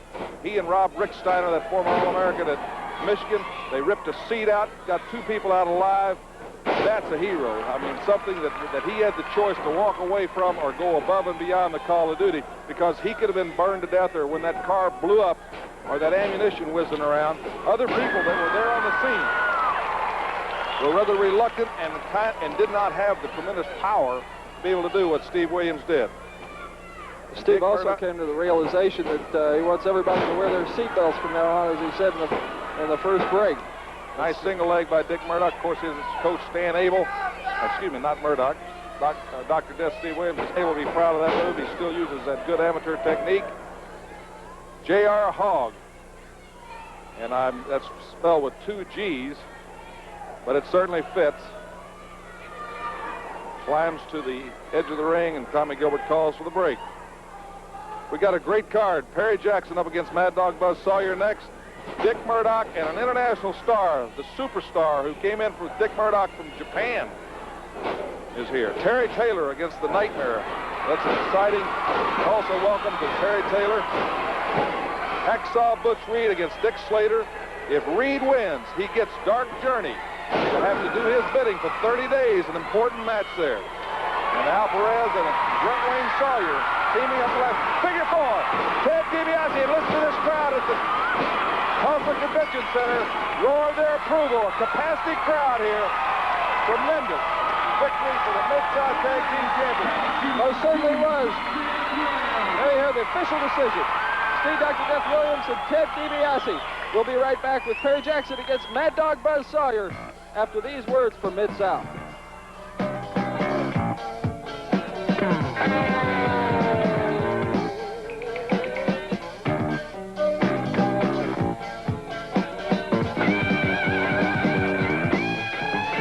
The masked superstar, Doc. He's internationally known around the world. He says he's in Mid-South for a reason. He's on a mission, but he's not going to tell anybody. Well, I know you're a masked superstar, and I know what your mission is. You're a bounty hunter. You're a man that goes to the highest bidder. You try to end people's career, break their legs, break their necks, and send them their own way. And nobody knows what that's about better than Ted DiBiase, because yes, I've been there. But I've learned a valuable lesson, Dick Murdoch, because of you. Because when I was laying flat on my back, not knowing whether I'd ever wrestle again, because you tried to take mine away from me, I found out that money's not everything, and you can't buy friends. I want to tell you something, Murdoch. What goes around comes around. And, brother, yours is coming around. And, superstar, this is what you got to handle right here. You can see this man right here. He's probably one of the greatest athletes today in the world. Not only a professional wrestler, a mass superstar. And I called him long distance, asking him to come in here to help me settle one thing. The DiBiase and Dr. Death Steve Williams feud. And I'll guarantee you what, this man right here, Steve Williams, has got more credentials than you've ever thought about having. You know, I don't have to worry about Dick Murdoch. All he wants me to do is keep you out of there, Dr. Death. You picked up a nickname by bumping heads in football. Well, you and I are going to bump heads in the ring. And this man's going to take care of you, DiBiase. No more crying, no more phone calls. When he gets you all by yourself, because, Dr. Death, you're going to be having your hands full with me. You're not going to be involved in the match. It's just going to be Ted and Murdoch. Ladies and gentlemen, a 1 fall, 10-minute time limit. Introducing first in the red corner, Mad Dog Buzz Sawyer.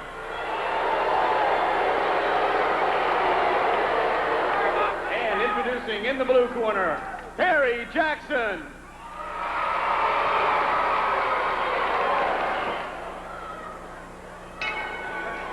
Mad Dog Buzz Sawyer, an explosive, power-packed individual that's just mean, Joel. He's vicious. The master of the dog collar match. He beat Junkyard Dog, of course, some years back in the dog collar match in some vicious battles, and he's reestablished that he is the master of that match. He's explosive, he's vicious, he's powerful, he asks no quarter and he gives none. Mad Dog Buzz Sawyer.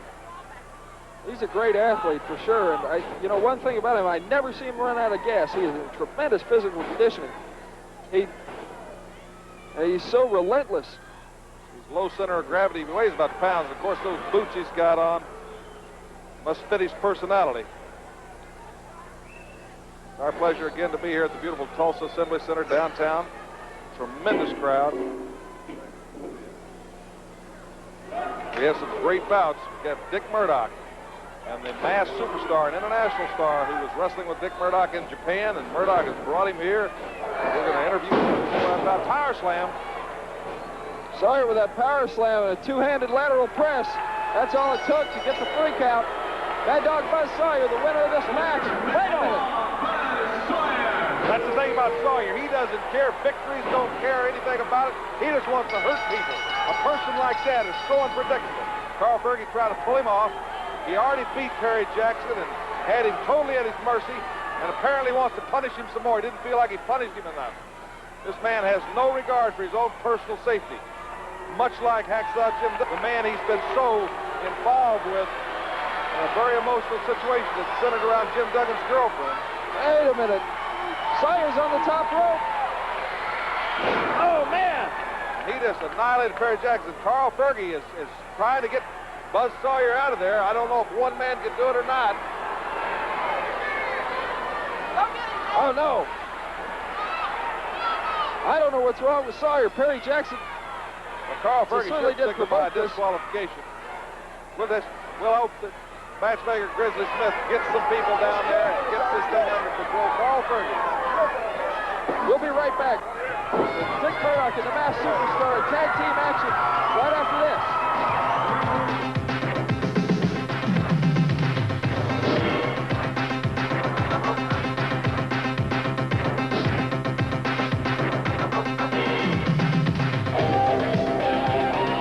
Momentarily, but this time, the team you'll see in action in just a few moments, Dick Murdoch and his partner, the Masked Superstar, a man that has one of the most renowned international reputations in all of professional wrestling. We wanted to take this particular time to hear a few comments from the Masked Superstar about why you are in the Mid-South area. All you have to do is look around the jam-packed arena. I've traveled all over the world, as you said, Japan, the Middle East, the Far East, North and South America, and Europe. Every place I go, it's amazing because people say, you know, it's an old cliche, the best competition is here. I didn't realize that until I showed up last evening and I looked around. You've got a man right here who's world-renowned as I am. Of course, you've got a few bad apples. They're down at the bottom of the barrel and they're spoiling the whole crop. They always cry, they always make excuses. They have to realize that sometimes, fellas, it's time to move on. 1986 is a new year, everybody makes resolutions. I told my good friend, Mr. Murdoch, I'm gonna make a resolution. I'm gonna come to the Mid-South area, and I'm gonna be a janitor. I'm gonna clean all the trash out of the wrestling area. I'm gonna let him get done what he has to get done. He's got some major objectives. Nobody's going to stand in Dick Murdoch's way because I'm going to take care of all that garbage. All he has to do is focus his attention this entire year of 1986 on his goals. I've got my purpose. He certainly has his. Jim Ross, you can tell this is a typical Oklahoma crowd. Why don't you shut up and let the...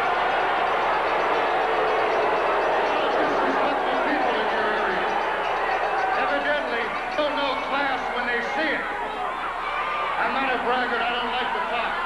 I'll do my action in the ring. All right, ladies and gentlemen, the next match, one fall with a 10-minute time limit, introducing the team you have heard from in the red corner, the team of Dick Murdoch and the Masked Superstar. Their opponents in this contest, in the blue corner, the team of Tommy Wright and Steve Dahl. Now, Dick Murdoch wastes no time in the Masked Superstar. And of course, you heard his comments, you heard Dick Murdoch's comments, Joel, and they take right into Tommy Wright and Steve Dahl. And of course, the crowd is very disapproving of their tactics and their attitude. I wonder what exactly they meant by saying that they were going to clean up the Mid-South area. With their appearance, I kind of feel like it might have been dirtied up.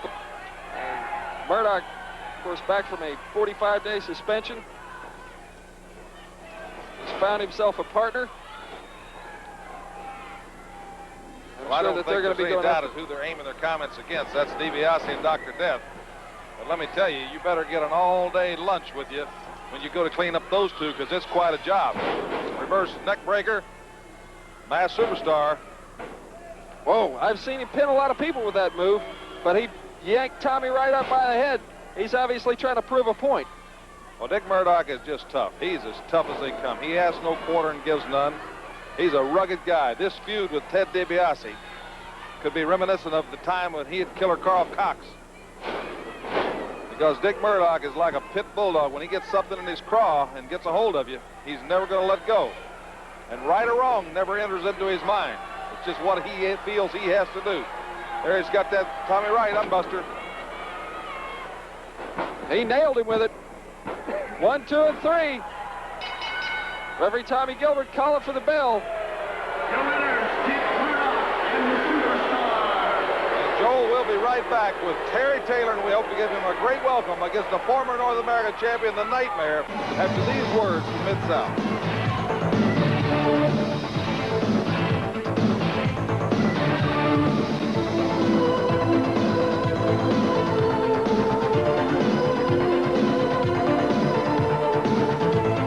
trying to think where Brett Sawyer's parents went wrong, you know. They raised a good son and a mad dog, and then they turn out somebody like Brett Sawyer. That's right, sir. You know, for a little bit, I might be worried with the name Sawyer, because after seeing what the mad dog Buzz Sawyer's done to a lot of wrestlers in this area. But, you know, after seeing Brett Sawyer and knowing the type of man he is, I'm not worried at all, because I will step in the ring and show all the people that hot stuff Eddie Gilbert Sawyer down, and it will be you, Brett Sawyer. I don't know if you're going to come in here and try to say that your brother's doing things wrong, that you can do it the right way. Well, you try your best to do it the right way to hot stuff, and I'm going to show you the right way, and it's hot stuff's way, brother. And Sir Oliver, you'll be there, and we're going to take Brett Sawyer out before he even gets started in Mid-South. Ladies and gentlemen, this match, 1 fall, 10-minute time limit. Introducing first in the red corner, the Nightmare, along with his manager, Sir Oliver Humperdinck. And introducing in the blue corner, Terry Taylor.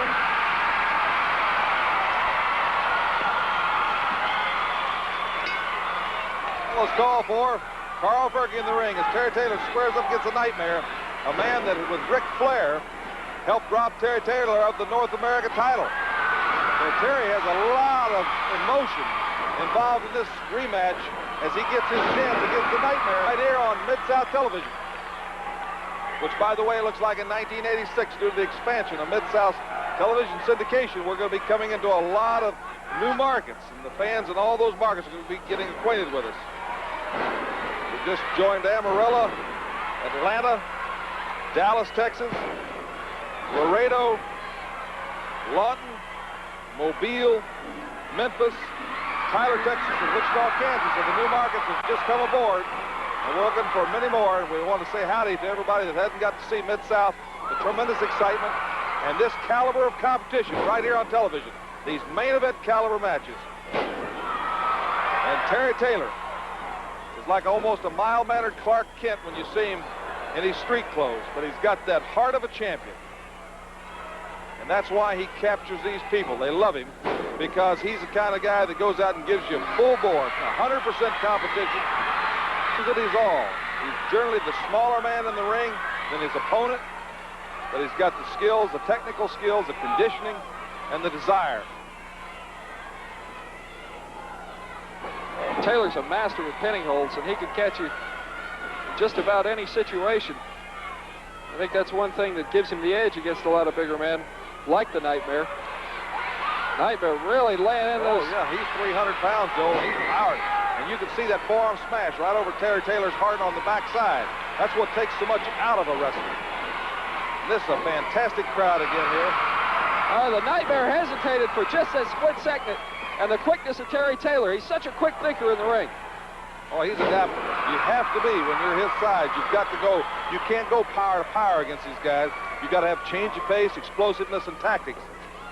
Joel, I saw right before we went on here in the crowd today, Congressman Jim Jones and his two sons, Jeff and Abe here. It's great to have them back. You know, oftentimes people say a wrestling crowd is stereotyped.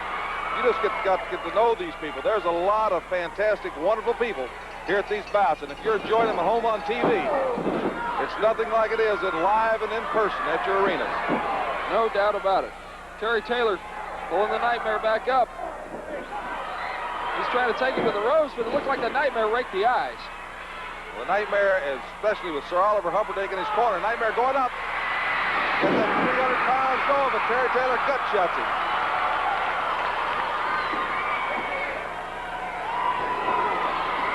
Terry using a little psychology of his own, telling the referee the Nightmare was pulling his hair. When the referee went back there, Terry socked him one on the jaw. Now they're toe-to-toe, which Terry really doesn't stand toe-to-toe with somebody.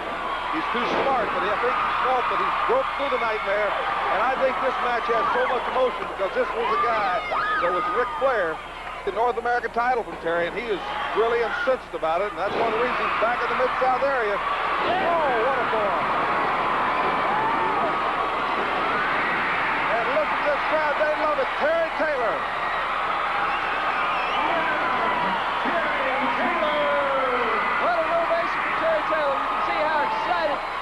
Please, the fans here in Tulsa are to have Terry back. A great victory for Terry Taylor. We'll be right back with Hacksaw Butch Reed against Dick Slater with some very special stipulations right after these words from our sponsors.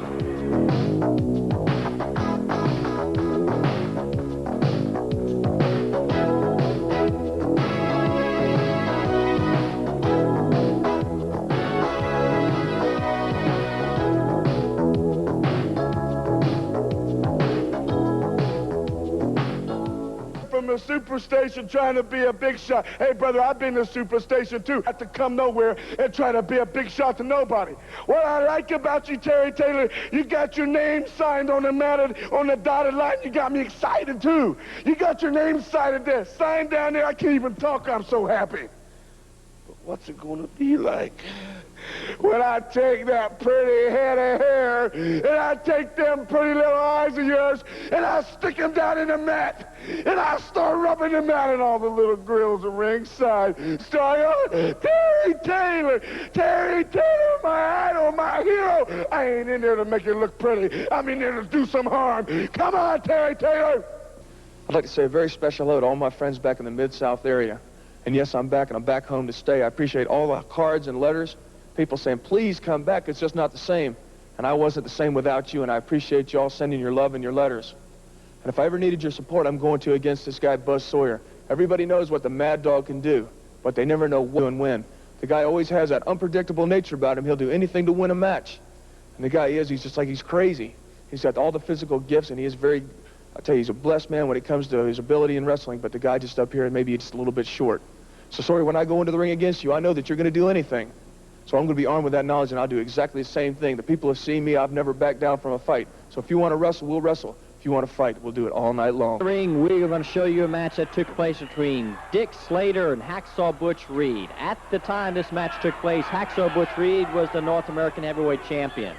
This was a non-title match, but at stake was Dick Slater's manager, Dark Journey. If Reed wins this match, he gets 30 days that Dark Journey must be his manager, and that's going to be a tremendous insult to Dick Slater. And so a lot riding on the match.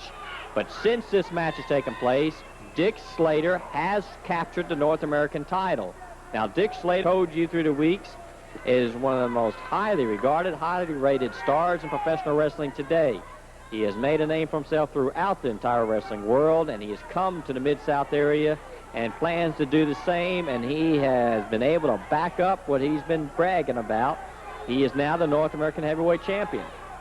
So that puts in the kingpin in the Mid-South area, but he will have to defend that title for the first time in Houston Wrestling Friday, January 24th at the Sam Houston Coliseum. That's Fan Appreciation Night. That's the same night that you are going to be able to buy a general admission balcony ticket for only $4. Now, the ringside and arena tickets will be the regular price, but the general admission will be only $4, and that's a good shot at Dark Journey. You can bet she's going to be in Dick Slater's corner on Friday, January 24th, because Dick Slater is going to have to defend his title against the man with the DDT, Jake Roberts, and that's one of 9 matches that night that will also include the dangerous, explosive bunkhouse battle royal. That will be the final event of the evening. And a bunkhouse battle royal means all wrestlers enter the ring wearing what they want. Whatever they're wearing, they can use to win the battle royal. And when you have 22 wrestlers battling in that type situation for $25,000, you can see why officials are expecting maybe the most exciting, explosive moments of this 1986 wrestling season. It will take place that same night that you see Dick Slater, the new North American Heavyweight Champion, defend his title and belt against Jake the Snake Roberts, along with 8 other matches. Reed doing the moving. Slater was the man with the elbow, and Dick Slater can come at you with his feet, his legs, his arms, his elbows, but he's also against a man who has proven that he is one of the professional wrestling, and Hacksaw Butch Reed. And Reed used that atomic drop along with that right by that big suit fold hand of his. And Reed is a well-conditioned athlete. We've seen Reed in the gym before here on Houston Wrestling, where he has bench pressed over 550 pounds, not just once, but with repetition. He has a lot of raw strength, and he is one man who has been smart enough and good enough to incorporate that strong strength of his into a well-balanced wrestling attack. We've had a lot of men in wrestling who have been extremely strong, but Reed is one of those few that has been able to use that strength as just one of many assets into his wrestling game. But Dick Slater, a man who's held countless titles, man who has been rated as #1 contender to the world title in more than one situation. He's got a unique style. Probably one of the reasons he's got so many nicknames. They call him Unpredictable Dick Slater, Mr. Electricity. There's a lot of other adjectives that wrestling fans have come up with for Dick Slater. But one adjective you better put in there is tough and rugged, and because Dick Slater's all those, and he is now flirting with trouble if he's going to rile the temper of Hacksaw Butch Reed. Your referee for this match is Tommy Gilbert. My name is Peter Burkholz, and I do want to urge you to get your tickets early for that fan appreciation night, because that's Houston Wrestling's way of saying thank you for your support, not only at the arena, but for making Houston Wrestling on Channel 39 the #1 TV show. This is our way saying thank you by bringing the top stars in wrestling on a tremendous card and providing you and your family and your friends a tremendous night of wrestling action. So Dark Journey now, she's happy. She has a lot riding on this match, because she does not look forward to the possibility of having to be under the guidance of Hacksaw Butch Reed for 30 days. She likes her man Dick Slater, and she likes the way that he's been climbing to the top. They have been a controversial pair, but nevertheless, they have not been able to be stopped by anybody. And talking about being stopped, Hacksaw Butch Reed's face was stopped by that metal ringside barricade, as we see Reed down on the floor, feeling the effects of this attack by Dick Slater. Dick Slater, regardless of how he comes out with his North American title match against Jake the Snake Roberts, will be in that bunkhouse battle royal. So will Jake the Snake Roberts. Dark Journey at this time has not been entered in the bunkhouse battle royal, and if she was smart, she would make sure that she is not entered in the coming weeks.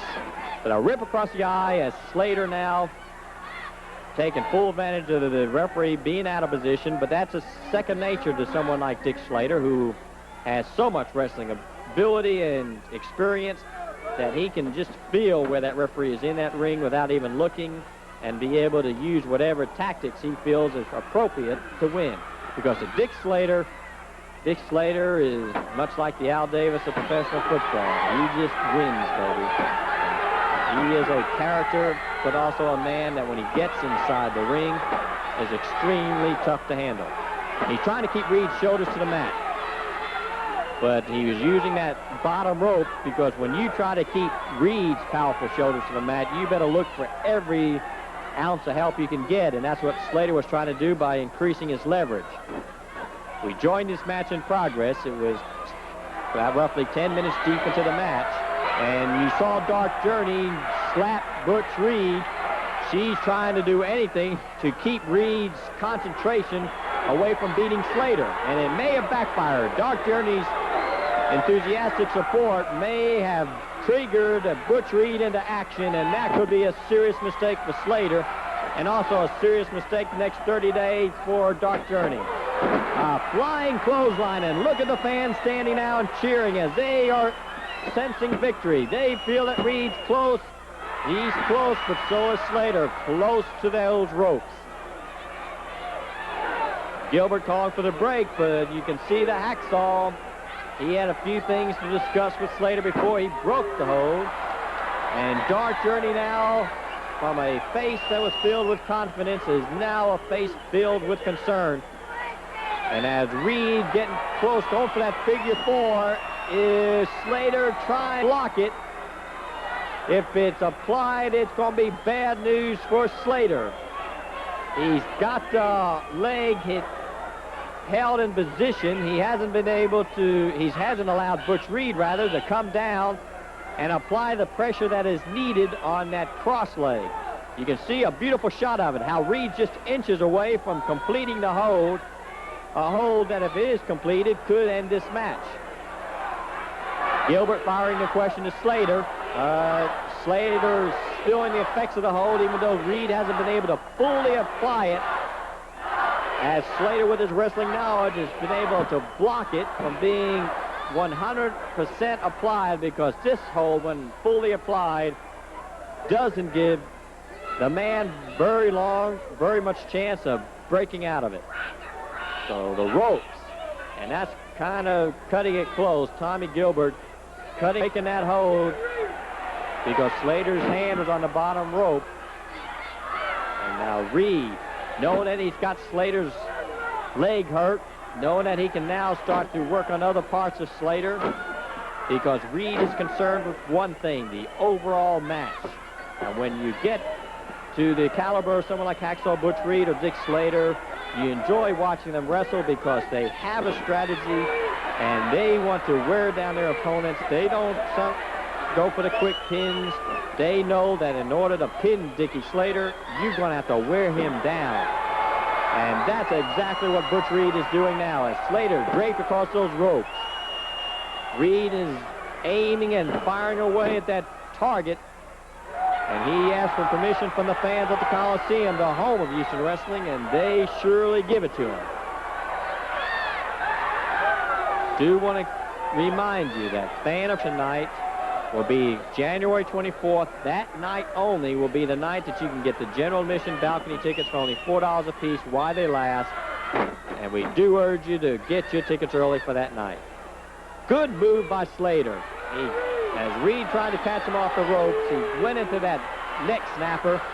Both men hit the mat, but it's been able to allow Slater to somewhat neutralize the attack by Reed, giving Slater just a few precious seconds to start to recuperate. And as he walks towards Reed, you can see Reed still groggy. He's going for the pile driver. He's got Reed up in the air. Reed blocks it and reversed it. And that takes a lot of strength. It also takes a lot of know-how to be able to block Slater from going to that pile driver. So both men in this particular match have shown their ability. They've shown their knowledge, and they've shown wrestling fans why they're best in the professional ranks today. A pile driver by Reed as he drove Slater's head into the mat.